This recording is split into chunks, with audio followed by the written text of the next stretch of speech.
तेलंगाना रे बंधक रही आदिवासी दादन युवक। तेलंगाना राज्य में आदिवासी श्रमिक बंधक प्रसंग। श्रमिकों मां पार्वती छत्रिया आज थाना लिखित अभियोग देवा पर सरदार फेरार मारी। पुलिस टीम सरदार घर को जाइए, तेज संपृक्त सरदार जनक खबर पाई फेरार मारी। सूचना अनुसार बलांगीर जिला बेलपड़ा ब्लॉक बागोदर पंचायत अंतर्गत सर्गीपाली गाँव चैतन्य छत्रिया तेलंगाना राज्य में बंधक रही। चैतन्य को थुड़ीबाहाल गाँव सरदार कालिया महानंद और रत्नाकर गत वर्ष तेलंगाना राज्य को काम करने नहीं 7 लाख टंका बंधक रखी। श्रमिक चैतन्य घर को जावाई भाटी मालिक को कही, हेले मालिक तुमको एटी 7 लाख टंका सरदार बंधक रखी बोली कही।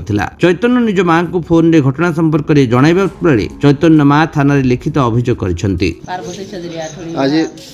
आज थाना के आइछो क्या थिले रे आइछो तमर काना हिजे कह तो टिके कालिया सरदार हमर पो के निकल दिखी 7 लाख टंका गए 7 लाख टंका दिखी आज जान जा बोली कहले हमरा परदेसी आनी जा बोले जिमी काल जिमी बोली करे दिन करे दोसी के मुझे सुन दिल पड़ा के पहिया मु बिल पड़ा के केते टंका के बिकी छे 7 लाख टंका दे केन सरदार कालिया सरदार थोड़ी बहाला।